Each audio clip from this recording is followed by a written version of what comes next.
Right here, multiple high-ranking team sources believe the 2026 season will be Cathy Engelbert's last. You're tuning into Black and White Sports on YouTube. The no-holds-barred truth on sports. The main event starts. All right, Black and White Sports supporters. Well, it looks like we got breaking news in here. And I'm not sure anybody could be surprised by this because she has thoroughly mucked up the situation. The problem is, are you getting rid of Cathy Engelbert because of the indiscretions that's happened towards Caitlin Clark? Are you getting rid of her because the venomous radical players want Cathy Engelbert out for other reasons? As in, oh my God, she's been too hard on Alyssa Thomas. Or, oh my God, Cathy Engelbert's white. That's the thing. Cathy Engelbert's probably not the right person for the job. But is she going to be gone for the right reason? Who's going to take over? There's been some abominations out there that have been suggested. Left-wing lunatics like Stacey Abrams. What? You got to be, that would be the worst thing this league could possibly do. I would crush this league 10 times worse than I do right now. But it looks like Cathy Engelbert is done after this year. That's what ESPN is reporting. This brand new article from Alyssa Philippou has dropped this morning. And this is very interesting.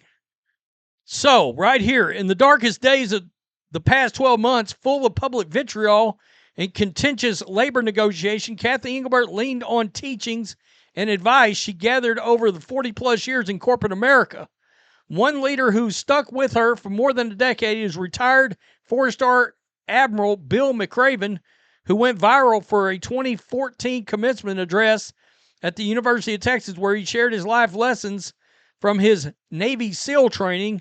McRaven's most well-known piece of advice, quote, "If you want to change the world, start off by making your bed."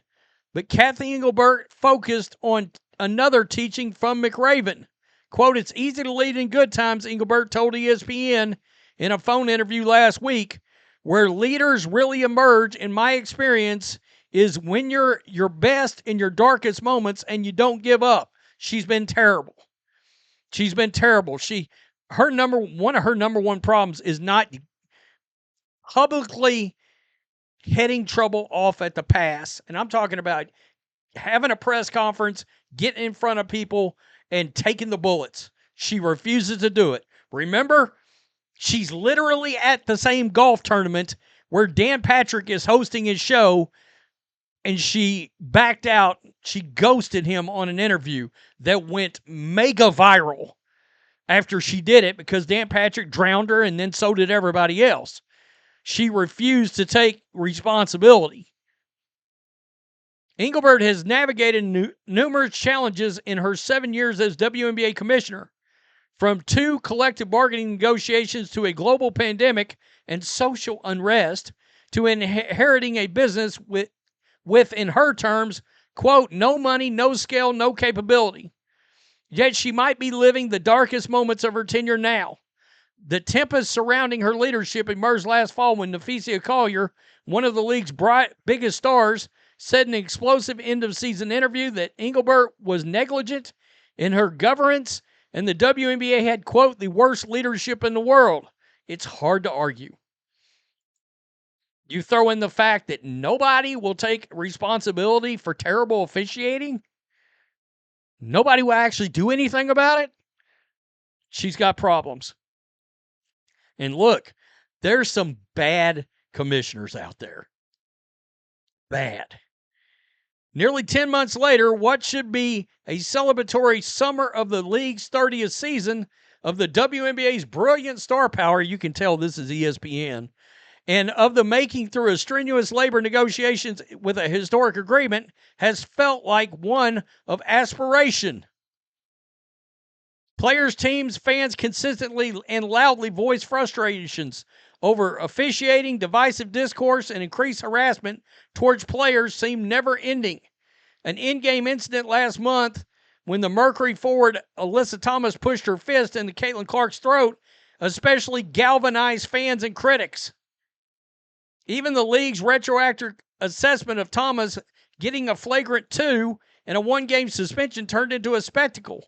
Reports said NBA Commissioner Adam Silver stepped in to advise Engelbert that Thomas should be suspended. Thomas, who said the play was a complete accident, cited harassment and death threats. By the way, we never did get a bunch of receipts on that. Annie Constable, waiting for receipts on that. Waiting to hear what FBI said about all that. Kash Patel, I'm anxiously awaiting his statement. I'm going to be waiting a long time. Called out Engelbert for, quote, remaining silent. Yeah, but they found out after the fact, no, Engelbert did talk to Thomas. That was bullshit. 2 weeks later, a group of congressional Republicans sent a letter to Engelbert demanding accountability for multiple attacks on Clark, who increasingly became a political lightning rod.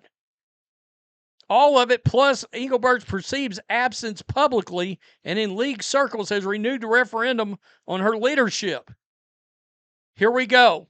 Conversations with more than 20 stakeholders in and around the WNBA who spoke on the condition of anonymity, including owners, management, players, other industry insiders, offer a general belief that for as much as business growth Engelbert has overseen, she's not the right person to navigate the demands the league currently faces and what its stakeholders now need. She's done. Quote, I do think Cathy thinks, well, she's done her job. She's got us financially set up the right way, another team executive said. It's the other pieces that we're talking about. Wow. Quote, the hole has gotten so deep, said Jeff Hunt, a specialist in crisis and reputation management, who has previously worked with the MLB, ATP, WTA, and the PGA Tour. She's in a place now where I don't really know what she does. Yikes. Yikes. Yikes. That's not good. Let's go over here. Team source concerns. Right here. Multiple high-ranking team sources believe the 2026 season will be Cathy Engelbert's last. Failure to develop sufficient relationship equity. Multiple, quote, find it curious she hasn't prioritized developing a closer relationship with Caitlin Clark. No shit. Reactive approach to emerging crises that are impacting the WNBA's optics and brand. Quote, problematic style and approach. She sounds like she's done.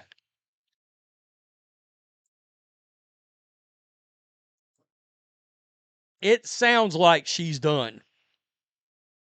Which, prior to the CBA being done, there was reports out there that the only reason that she hadn't been let go was because they were too far into CBA negotiations. Even at the time that Collier called them out, there was like, no, they're going to let her see the CBA negotiations through. And then after that, she was probably going to get shown the door. And it is wild. On top of everything else, it is wild how she has ignored Caitlin Clark. Caitlin Clark would be everywhere on everything. And if I was Cathy Engelbert, I'd be somewhere talking about Caitlin Clark every day. Every day. By the way, there's already old WNBA fans that are scared a straight white male is going to get this job. Let the league burn. I mean, seriously. It's ridiculous. That should not be a priority. Any of that. Get the most qualified and right person for the job. If that's a straight white male, suck it. Put them in the job. Get over it. If that's the best person for the job, get over it. Just let Adam Silver oversee this. I mean, seriously. Do they need a commissioner? Adam Silver has very publicly expressed a lot of love, admiration, etc. for Caitlin Clark. Let him just take the job over. He can do both jobs. Sounds like she's done. Tell me what you think. Peace. I'm out. Till next time. Thanks for watching the show. Be sure to like, comment, and subscribe. Be sure to tune in next time on Black and White Sports.